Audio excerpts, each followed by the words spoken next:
For the Audit and Risk Committee meeting, and we'll start with the karakia that Amy will lead off. Sure. Whakataka te hau ki utu, whakataka te hau ki te taonga, kia ngā kina ki uta, kia ngā tātata ki tāo, kia hiri ana ki a tōpura i te tio i hoka i hauru, i te turu o te whakamata ki a tūna, huie, tauie. Thank you very much. We have just the two on Zoom. Jonathan and Susan, if we miss your hand, just yell out if we don't pick you up. Sure. Thanks, you. Tom. And no apologies, so we'll move on to the confirmation of the minutes on page 5. So we'll have a mover and a seconder. Will we receive those, please? Move. Move, Alan. Thank you, Craig. Second. Yes. All those in favour say aye. Aye. Okay, any discussions around those?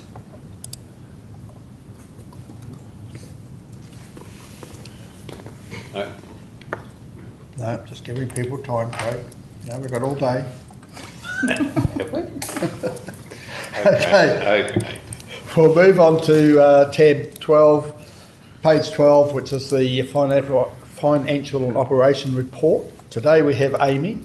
Today we've actually got all but one female delivering the reports today, so a little bit of a change. I'll probably end up with sore ribs with these two, but anyway, that'll be right. Amy, it's all yours. Thank you, Chair. Yes, so financial and operational report memo here with the February and the March financial reports, noting the digital update and the signing of the one new lease. We are tracking ahead of budget with the notes on the significant income and expenditure variances there, some of those being permanent and some of them being timing, expecting to be spent by the end of the year. Happy to take any questions. Okay, is there any questions? Everyone happy? It's all pretty much the same anyway, so we're really only receiving, so if no one's got any questions, I'll move that we receive, and Benita, I'm sure, will second it. All those in favour say aye. Aye. Against, carried. Thank you. Okay, now we go on to tab 3, which is on page 66, and we've got Bronwyn to deliver this. Please just come to the table. Make sure the microphone's on, Bronwyn, please.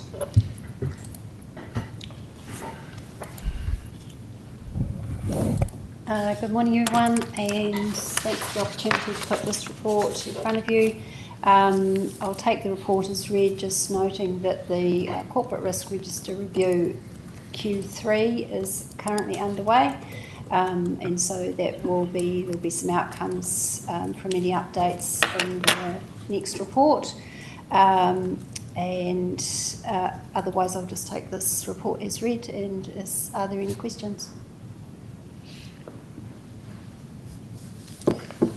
You're a very quiet lot today.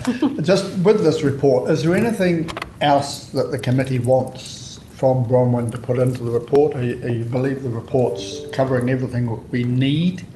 Because we can always modify it or reduce it to suit. Is everyone happy with the content, Bronwyn? Yeah, sorry, Benita. I just thank you, Bronwyn. Always awesome to know how things are going and people are feeling. I'm just wondering, with the current tsunami of reform that everyone's experiencing and potentially the disruption to regional council functions, is there some way of having an overview of how people are generally feeling, or is it a bit wee wah wah? Well, we have a pretty firm metric with our TELUS reporting, which is our EAP that we provide to the staff. And we're providing monthly updates to our ELT team on that level of activity. What we've noticed in the last couple of months has there's been a stronger uptake in the online resources that our EAP provides, so that's great. Not so much uptake in the in-person counselling requirements. So I guess that's one metric that we've got. The rest is the other aspect of it is our constant being in touch with the teams on the ground and trying to keep engaged in that way. And we provide a wellness component to our discussions all the time. Yeah, that seems to be what we're doing at the moment, and we're always open to new ideas and different areas that we can work, but it seems to be working okay at the moment. Okay, thank you. I just think, Mr. Chair, it's a very valid issue that the country is facing amongst our hard-working council staff at the moment, and just the levels of uncertainty add to the pressure of the workload. So maybe if we can just keep a bit of cognizance over how the team are feeling as a whole, with all of that sort of stuff too, and there may be some way we can respond, or we can't alleviate the pressure, but is there something that we can be aware of to just acknowledge that we see, we hear them, we understand, if not fully the pressure they're under, we understand the implications that it may have for their health and well-being. I think that would be helpful. Thank you. And hopefully the new building will give us a bit of a lift too, with everyone coming together and working closely together, so that should actually help staff Kia ora. through the system. So, Thank you. I'll take that back and definitely make sure that that's included. Alan, did you have a question? Yeah, thanks, Bronwyn. I tend to find it not quite as informative as the old style used to be, going back a couple of meetings. We've got like work-related event summaries and things like that. We don't tend to know what those events are. As an overview, it gives you that, but I don't know whether we should be drilling down into a little bit more. Work-related events, causing injury, what are they, or Okay. is it something that we could have overseen to prevent those things happening? Thank you. We will look at where we can provide information and where we see trends in areas. We'll definitely, but I can give you the assurance that at an operation level, we're absolutely drilling into those areas. So, yeah, we're trying to get the balance of governance reporting and operational matters correct, and keep to that. And like I said, we see trends, absolutely, we'd want to start saying we're noticing a big uplift in this area, or any serious incidents that may have had further consequences if we didn't act quickly, those sorts of things. Thank you. You're right, we've got to keep governance and operation separate as much as we can, so that's a good point. Anyone else got any questions? Jonathan, I see you're looking at your screen there. I'm sure you'd like to move the recommendations on page 66. And Susan's falling asleep, so I'm sure she'd like to second it. Thank you. Thank you so much, Tom. Yeah, I'm delighted to move those recommendations. Thank you. Okay, all those in favour say aye. Against, carried. Okay, thank you, Bronwyn. Now we'll move on to tab 4, which is on page 73, and that's the quarterly operation report, and Amy will report on that. Thank you. All right, yes, through you, Chair. Quarterly operational report for you, noting the Council's making good progress on the adopted work programs and that there are no performance measures noted in red. 3 performance measures noted in orange, for which there are comments on there. Happy to take any questions, and having Dan and Abby in support here, if there is anything to refer to them, I will too. You're a very satisfied bunch this morning. Alan. White River catchment, we're still in the formation of the committee. I wonder if we could have a little bit of an update of, is that progressing still? The White River catchment committee, that's up formation of it, but still work in progress. Waitara River Committee. Yeah. That is still sitting with Ngāti Maru, awaiting feedback from them, and Hapu and the relevant iwi authorities on the proposed interim arrangement we gave approximately 12 months ago. Oh, okay. So it's in their balls in their court to come back to us on a proposal we gave them. Okay. Are we giving them the appropriate nudges, or is there an incentive, or is there a way we can get it moving along?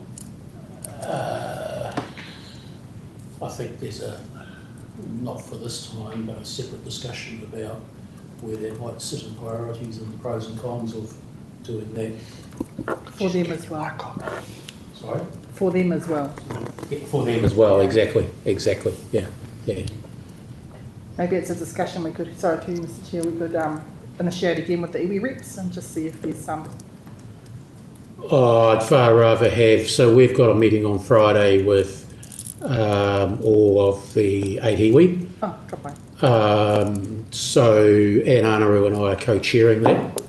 So there's a good opportunity again to get that over the line in terms of mana whakahono and the JMA, and that is a good reason to, potentially a good reason to stimulate the Waitara River Committee discussion again. Ka pai, kia ora. Yeah. It's been going on for a while now. Waiting. And the question is it actually a problem? I'm not sure that it is. So, but let's have a discussion on that outside of this forum because it's a broader issue. Yeah. Thank you. Right, any other questions? I'll have another one, Tom, thanks. Okay, I'll allow that. The regional gardens, I noticed that the numbers were down, and I'm looking at page 112. Is it, or do you think, or someone on the trust might be able to answer that, I do believe that the cafe at Pukeiti is closed at the moment? That was reported. Yeah, through you, Chair, that's correct. Yeah, the person who had the lease on that has decided to terminate that or to end it, and they're no longer going to be continuing with that, with that venture. So it's not really worth trying to chase someone at this stage, given that we're going into winter. But over winter, we will look at what the options are and talk to a number of people to see if we can get someone back in there for the spring to take over, ready for the summer. Yeah. I was a little bit curious whether the numbers down had anything to do with the cafe not operating. I think the weather hasn't been ideal, and also even more recently the fuel costs. They've noticed that particularly Pukeiti and Hollard Gardens numbers are down. People are probably, two parties pretty good. People are sort of going to the local gardens and not travelling so far afield. But summer and gardens festival, etc. The weather could have been better, which might have had an impact on numbers. Thank you. Are there booking? Generally, there's good bookings and events and functions happening over summer, spring, summer, autumn, are there? Yeah, so through you, Chair, the number of people booking events and venues has increased quite significantly. So revenue's up. Obviously, we charge a small fee for some of those venues and events, so revenue's actually up, and use of facilities and people attending organised events, etc., has actually increased. It's just the general people going through the gate numbers that's slightly down. Yeah, the business, the cafe up there has always been very, very hard to make anything out of it because there's no foot traffic. It's you really have to go there, and the wet weather, you plan to have something, and then you've got all the staff on, and it just doesn't happen. I can understand why, but it would be good if we could have a bit of a discussion on heads banging and see what is a good option, because it is if you're going to the destination, it is good for the visitors to actually have somewhere to have a coffee or a cake or something. I personally think it's essential that's up there, and whether we do something like changing the lease we're charging, or offer some incentives to get somebody in there, and obviously as a landlord we could incentivise people to go up there or help promote it or whatever, but there's a number of triggers we could pull. It doesn't have to be profit making for us. I think it just needs to be there. Through you, Chair, look, I don't want to breach commercial confidentiality, but I can tell you that the cost of the lease is absolutely no barrier at all. No. And it's just about exactly like Tom was saying, you can prepare a whole lot of food, get staff up there, and the weather's poor and no one turns up. You really got to have someone that's running the business and living up there, and it's their kind of sole business, because for another cafe in town, for example, to employ people to manage it, it's just not economically viable. It's got to be something that you're there and owning, and you are part of that labour cost as well, if you like, so to speak. So, but yeah, always very challenging, and we will certainly acknowledge that it's a real asset, draws people in, and we need it to be there. So we will be certainly trying very hard to replace the. And as you say, Dan, I believe that as council we have given every incentive to someone to take it on, especially this last time. Yeah. But it's still a very, very difficult business to make money out of. It is. Fearing the need, so it's just a matter of the best mix, because we don't really want to deter people from going up there, because some people do like just going up for coffee and no further, so let's just keep the visitor numbers up. So that's a discussion we can have further down the track, but we need to give it some thought. I think all of us as councillors need to come up with some ideas, and discuss it either with Dan or someone before we actually have a council discussion. I mean, it is an operational thing, but we are concerned about the ceasing of it. So no, thank you for that. Is there anything else anyone wants to bring up? Okay, the recommendations are on page 73. I'll move. Do I have a seconder? Craig, all those in favour say aye. Aye. It's carried. Okay, so now we'll move on to tab 5, which is on 125, and we've got two beautiful ladies going to deliver this today. So the floor is yours. Let you go, Jane, and I can chip in. Thank you, Jane. Good morning, everybody. My name is Jane Harvey. I'm the Climate Change Coordinator at the Regional Council, and today I am presenting the updated organisational climate change strategy and asking the committee to endorse it. The strategy integrates climate adaptation and emissions reduction rather than treating them as separate work streams. It responds to the findings of the organisational climate change risk assessment, which is presented alongside the strategy as an appendix. This is the second climate change strategy for the organisation. The first strategy was drafted in 2020 but was never formally endorsed. A review by Tonkin and Taylor in 2023 recommended the strategy be updated based on a climate change risk assessment, and that it include measurable actions, clear accountability and a greater focus on adaptation.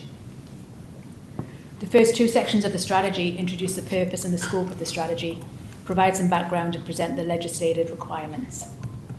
The updated climate change strategy takes into account current legislation and recognises that while there are limited direct statutory requirements on councils, national policy direction expects risk-informed decision-making and better integration of climate risk into organisational planning. Section 3 of the strategy sets out the regional context in regard to emissions and projected climate change for the region. Section 4 of the strategy summarises the findings of the organisational climate change risk assessment, which was undertaken by Tonkin and Taylor at the end of last year. The risk assessment identified 76 physical risks and 14 transition risks across the Council's core activities, many of which it rated as high or extreme. The reason that many of the ratings appear high is that the risk assessment assesses risk prior to existing health and safety controls being applied. For example, for any activities working in and around water, there is a risk to life. And due to this, these types of activities automatically default to extreme. The assessments don't take into account health and safety measures like the availability of life jackets, which would hopefully reduce the consequence of the activity from potentially life-threatening to just a risk of getting cold and wet, which, although pretty unpleasant, could be mitigated further by carrying a change of clothing. The most significant thing that the assessment tells us is that risks will increase over time as a result of the more frequent extreme weather events expected due to climate change. The strategy responds to the findings in the climate change risk assessment by prioritising flood resilience and asset protection, requiring identified data gaps to be filled, and recognising the importance of transition risks for the region. The strategy itself is structured around 4 pillars, which reflect where Council can make the most impact. The pillars are discussed in Section 5 and include regional leadership, organisational resilience, environmental resilience, and people in place. Section 6 translates the pillars into goals. Section 7 of the strategy is the emissions reduction plan for the organisation.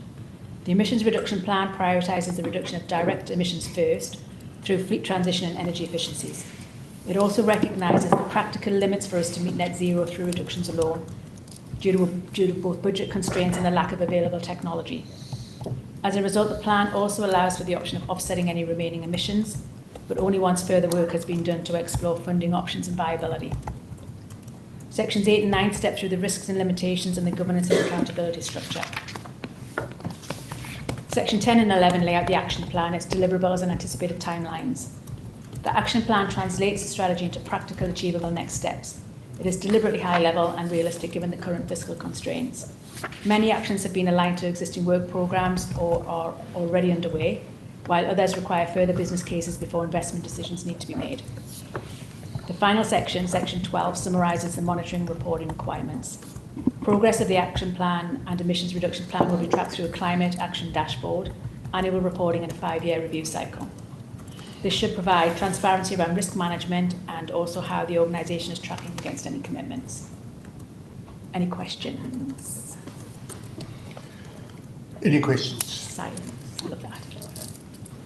Okay, I have one. Yeah. How does this tie in? A lot of this is about risk management going forward through climate change. Why are we doing separately to our risk management policy that Bronwyn worked through? It seems to be such aligned. So where's the crossover for that?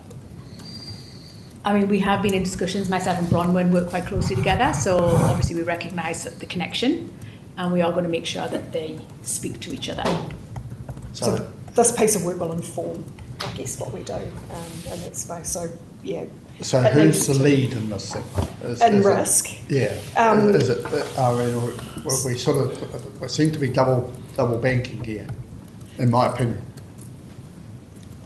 So this was a very discrete piece of work that purely looks at the climate risks for council business, council operations, which we can then feed into the work that Bronwyn does. So it informs it. It's not a separate thing that is managed separately. There's a whole lot of activities that we've got identified in it, which are already, many of them are already part of our business as usual and already part of the framework we're operating within. So yeah, did you want to add anything to that, Bronwyn?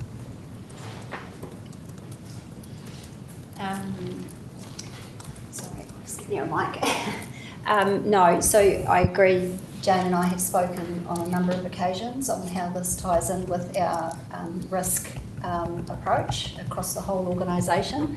And as far as answering the question who leads, well, Jane is obviously and ultimately responsible for the strategy.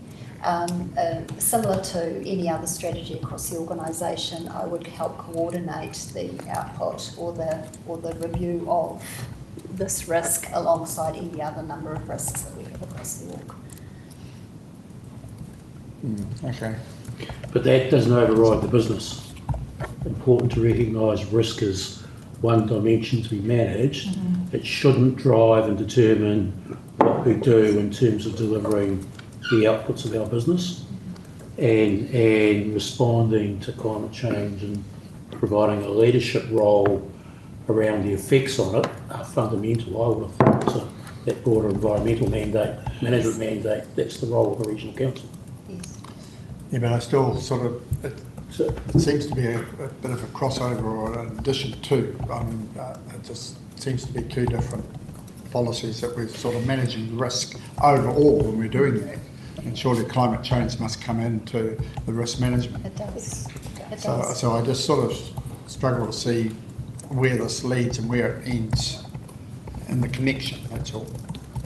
I don't know other councillors. So the primary decision should be, do we have a role in responding to and a leadership role in helping communities adjust to the impacts of climate change? That's the first question. If we don't, then let's not do this work and the risk issue goes away. We'll create a risk issue, but it's a different context for the risk issue. But we are fundamentally assuming in here we have a role to lead on what's a pretty fundamental environmental issue affecting the world and Taranaki. Yes, and we do. So the answer is yes. And the answer is yes. And then when we take on that leadership role, how do we manage the risks that get recognised in the way we undertake that business and supporting it? So, as I said, that risk management lens cut is sideways cut across a whole lot of functions we deliver.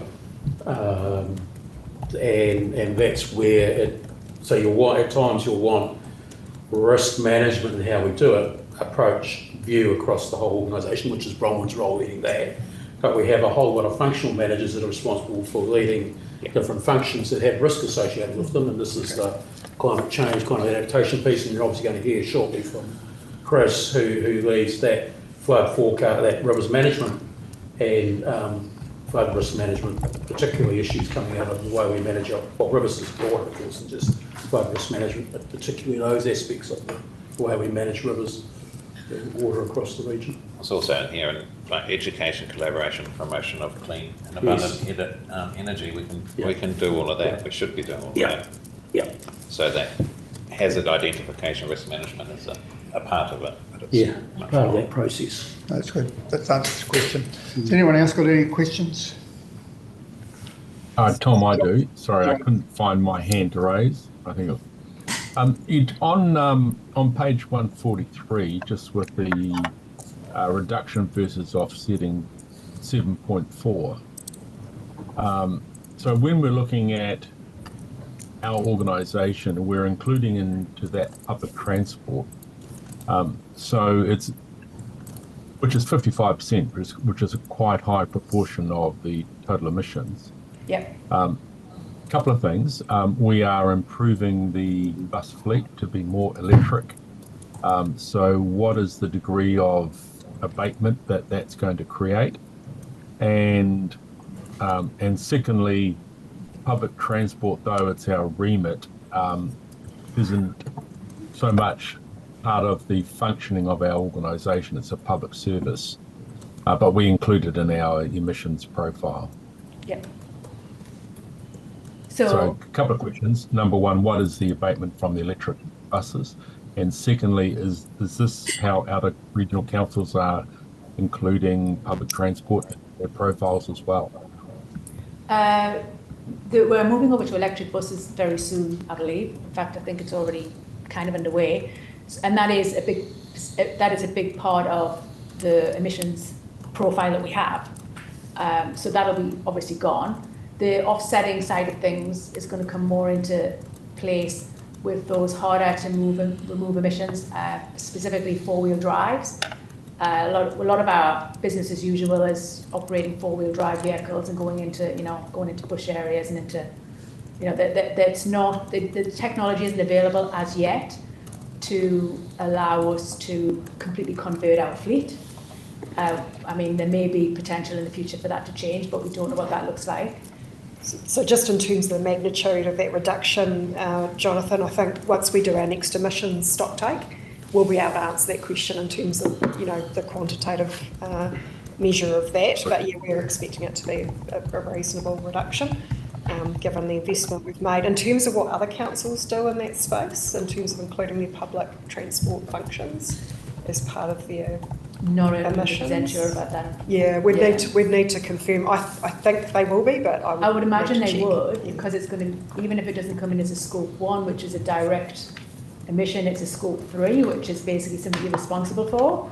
For instance, that the emissions reduction, the emissions profile that we have also includes like vehicle commute, our staff commuting back and forwards to work, something that we're responsible for. So whether it comes into that scope 1 as a direct responsibility of ours, or whether it comes into an indirect responsibility, someone still has to be responsible for it, and we are and it's going to be the key thing will be that we're not double counting it. We're always very mindful of that, but also I think there will be a good news story that comes out of this once we do that next stock take. So, Right, thank you. Thanks, Chair. Okay, is there any other questions? Okay, I'll move the recommendation, and Alan, your second. Thank you. All those in favour say aye. Against, carried. Aye. Thank you, Abby, Thank you. Jane, very much. Sorry to put you on the spot there. No, it's good. Okay, so now we'll move on to tab 6, which is on page 210, flood forecasting tools, North Taranaki pilot. Chris and Dan, I think. So through you, Chair, you all know Chris Vickers. I'm pretty sure you've met him before, our Rivers Manager. So Yes. I'll hand over to Chris. Awesome, thank you.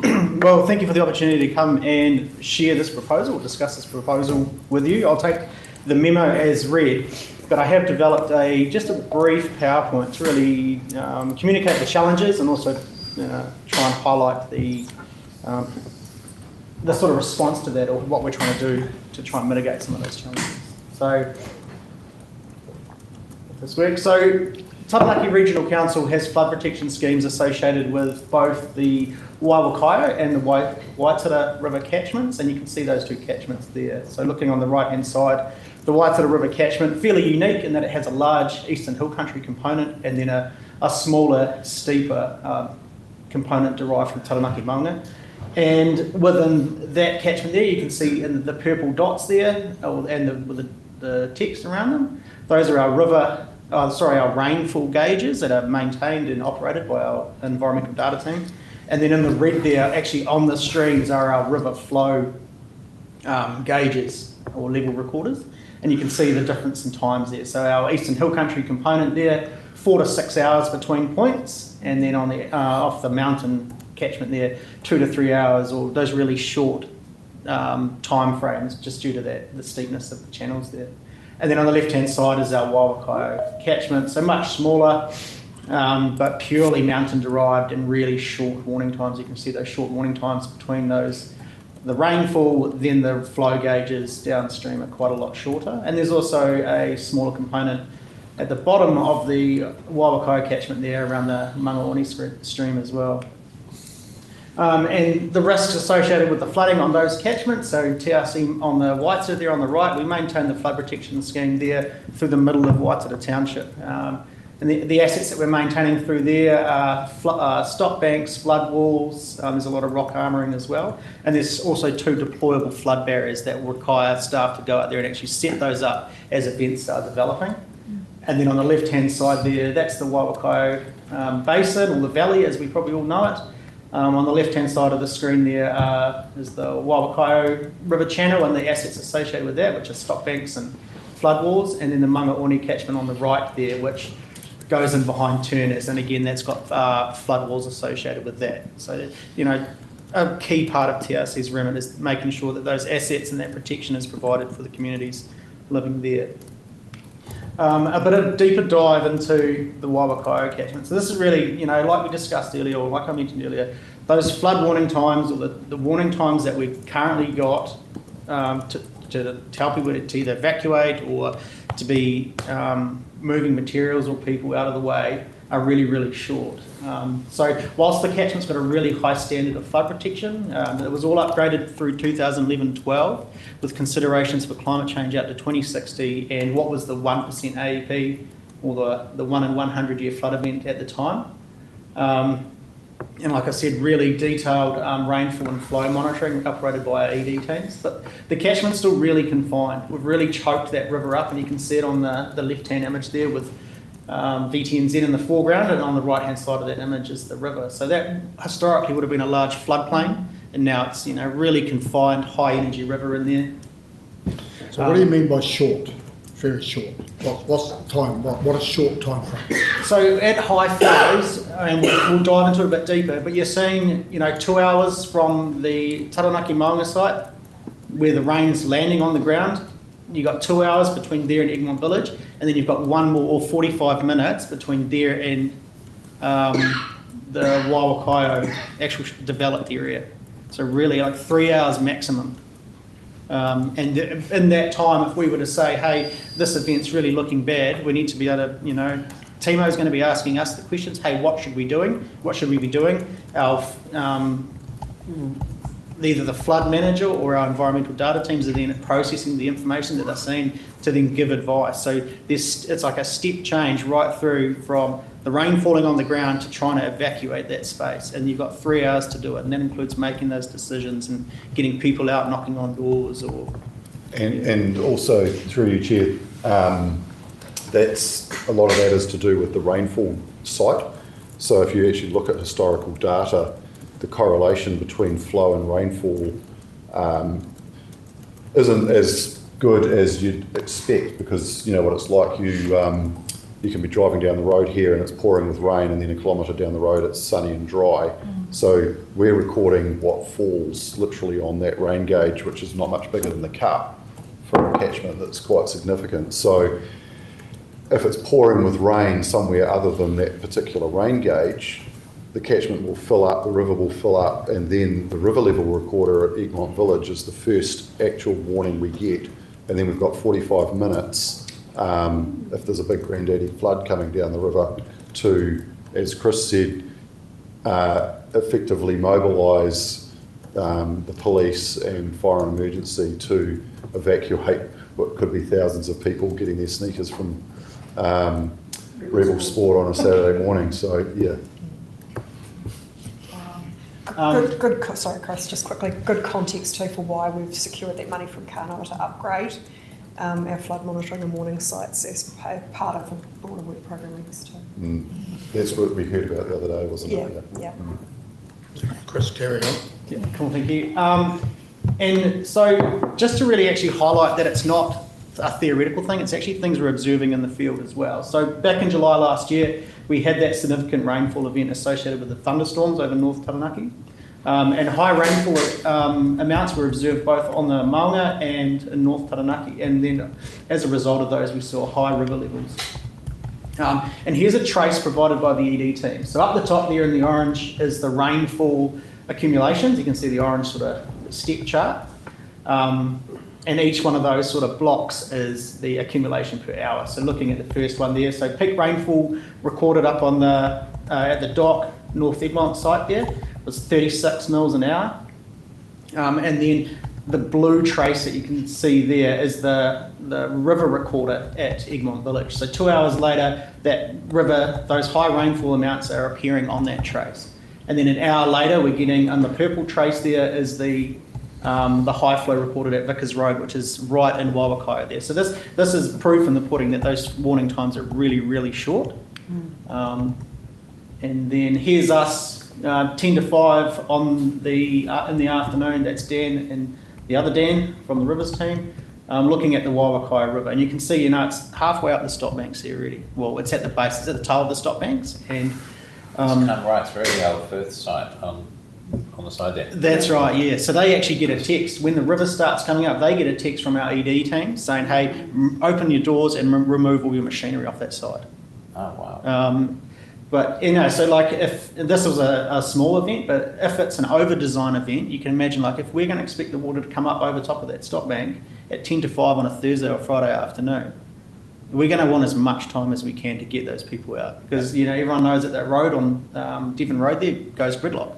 And then all of a sudden you've got people wanting to go home from shopping all day, or there's some sort of worst case scenarios in there. And, I mean, you too, when I'm at the beach digging up with it, and we dig a big hole in the sand, and then we build a wall, and the tide's coming, it's going to knock it down. But when there's, so back to, when it comes up over here, if it starts spilling over, it's not like spilling over a bathtub, there'll be bits that are higher or lower, supposedly, and would it then start carving a channel through, like it does with the sand? Yeah, it's been modelled so that the water the water profile, it should overtop equally across the full height of the stop bank, and that's why we did the upgrade a couple of years ago. It's because there was a low point down towards might have been there. Yeah. And through that modelling, it identified actually, if it does concentrate the overtopping there, then we'll do exactly that. It will start scouring out. The most common reason for stop banks to fail is because they overtop and do exactly what you just said. Right. Yep. So that top, where we topped it up, we didn't just put soil on it, we actually meshed rock boulders in with wire or something? Yeah, compacted clay. Yeah. So it's reliant, so the grass cover that we rely on there, because the river comes up and goes down really fast, it's a real benefit. So it doesn't require sort of a concrete surface. We can get away with grass.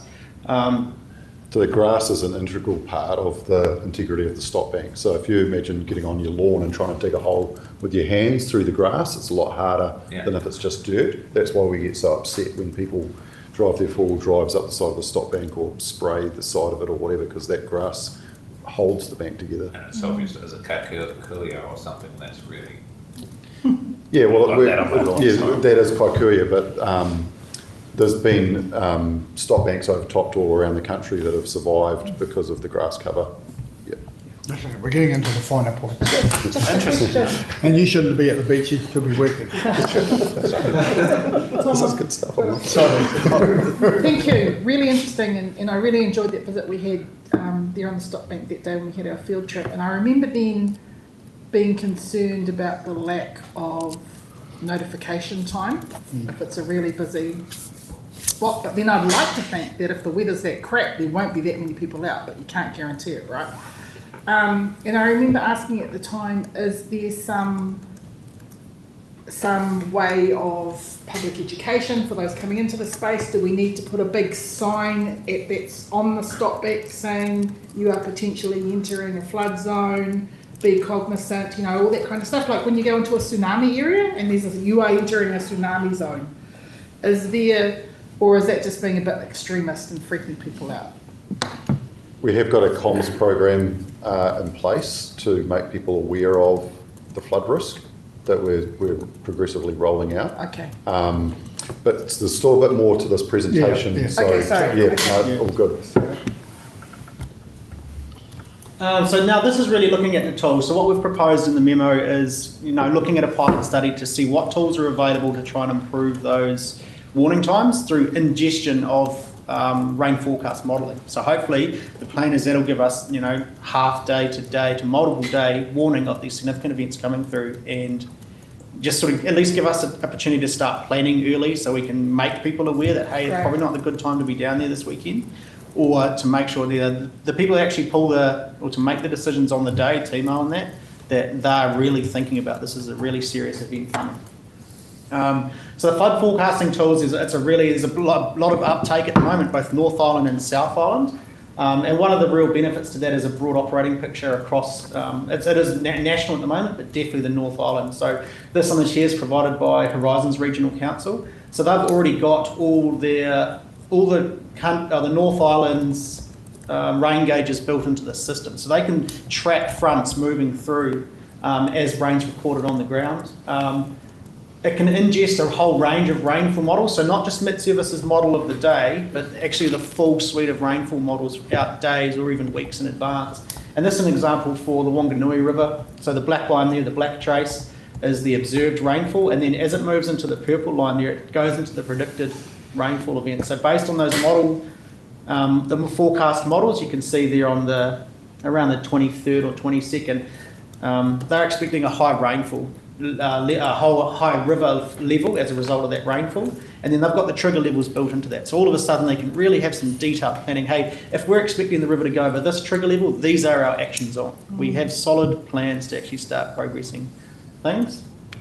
They're also tunable as well. So the models, you build a hydraulic model, you put it into the system, and then you go through and do a whole bunch of calibration and validation, make sure it makes sense.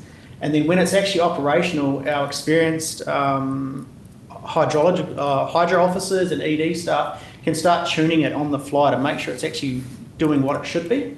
And then it's trainable as well. So every time there's an event, you can retrain the model and constantly try and improve what we know and how we're going about it. And there's also a nowcasting feature as well. So the data that the environmental data team's already collecting and does provide to people, it can be clear, it can be shared more clearly, or it really show the detail that we want.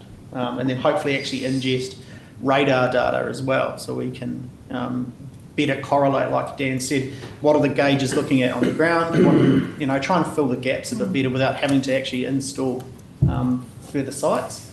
And just in bold there, the tools are hopefully going to give us improved warning, situational awareness, redundancy and support. So with Cyclone Baianu coming through the other day, there was a sector-wide, all the flood modelers in the North Island got together, everyone was sitting down, they were all sharing their screens for their sort of tools, and really experienced flood modelers helping out some of those, helping out the Gisbornes of the world, saying, hey, what do you need from us? What are we reading? What are you reading? And what sort of decisions should we be making? So already we're seeing that, and TRC staff have been, sitting in those meetings, just attending and listening, but already we're seeing that support, which is really, really positive.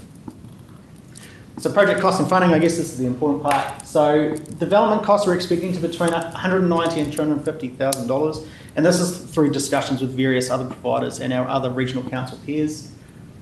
We've proposed the pilot to be funded through the North Taranaki Rivers Reserve, and as of December 2025, it was in the vicinity of $1.6 million. So the River Reserve Fund accumulates through targeted rates that are collected for flood protection and maintenance of those schemes, and anything that's unspent then goes into that reserve as our insurance policy, emergency works sort of fund for that. And then since 2020, there's also been a line item in our OPEX budget for flood forecasting tools, but just due to things like COVID and changing and stuff, we haven't managed to use that yet. So that's already approved. There's a $30,000 a year budget for flood forecasting tools in there, and we think that'll be enough to maintain the tools going forward. So essentially, there's no increase in rates to develop and operate flood forecasting tools to better protect our communities. Awesome. That is me, thank you. Nice photo. Alan? If we go ahead and you go ahead and you put in this extra equipment required, is it going to be secure and safe, as we've seen through media posts lately of the damage caused by your equipment at the Valley in recent times? I think it's been highlighted in the media. Is that where the stuff, some of it might be positioned, and are we going to be able to keep it secure? Yeah, so I guess it's the models, or the tools that we're looking at are, the models will be essentially hydrological models developed for the catchment, so there's no physical assets, and then everything's built into what's called a Delft fuse, or we've been recommended to use a Delft fuse, and it's essentially a web-based platform that ingests all this data and gives us an output. So there's no physical assets associated with it, other than if we were to host our own machines to like a computer, I guess, which would be either hosted here or at a but no physical assets by the river or anything. But it does use those assets that exist already. Yeah. Very good. Is there any other questions? Jonathan, Susan? No, I found that very interesting. Yeah, likewise. Thank you, Chris, very much. No one else got any questions? Chair, this is a no-brainer for me. I'd like to move recommendation. Because you just want to be at the beach. I just want to get there because it's a nice day. Come on. Okay. Definitely support. I think it's a no-brainer. Councillor Williams, Bingham, moved and second. So, no, thank you very much for that. All those in favour say aye. Against, carried. Now, that was a good coverage. So thank you. That's sort of satisfied. I know that I had a few queries back to Dan the other day, and that sort of satisfied what I wanted out of it, because I found the report a little bit, I couldn't understand it. Fair enough. Done. Don't repeat that. All right, no, thank you very, very much. Thank you. Thank you. Okay, so now we'll move on to the accommodation update. Have we got Jindy, or is... Oh, hello. How are you? Good morning, everybody. So what good news have you got for us, Jindy? Yeah, through you, Mr. Chair, since Mr. Neild is not with us this month, you've just got me. So similar to previous reports, we have the public section and then the publicly excluded. So I'll just run through general updates, key things. Program for practical completion is on target for 15 May, so we're very much in the home straight.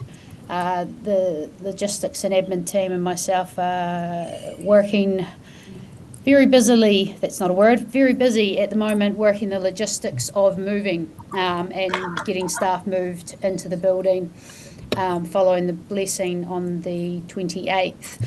On the blessing, we're just finalising some details and hoping this week to have exact times and a bit of a run sheet through to elected members, staff and contractors for that morning. And then we're looking to actually work through King's birthday to try and minimise as many disruptions to staff and move the majority of staff into the new building over that long weekend. So just working through the logistics of the land management. staff, some of the staff that are off-site at Broadway, and the education team that's, they're at Broadway, the ones at Orlando Street, sorry.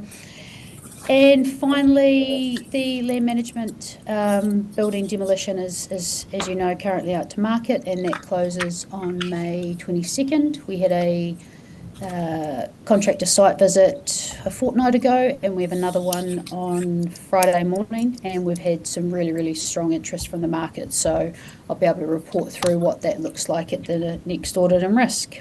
Happy to take any questions. Wow, that's a good news story then, isn't it? We didn't expect you to work on your holidays, so. Oh, it makes sense. It just makes sense to just get in and get it done. Yeah. All right. Has anyone got any queries, questions? No? Okay, the recommendations are we received a report on page 214. Susan? Would you like Happy to move. Alan, would you like to second? Happy to. Okay, all those in favour say aye. Against, carried. Okay, so now that's the end of our formal part. We'll go into public excluded. I'll move and Craig will second. We go into public excluded. Just give us time to go offline. All those in favour say aye. Aye. Against, carried. Right, we'll just wait a moment or two.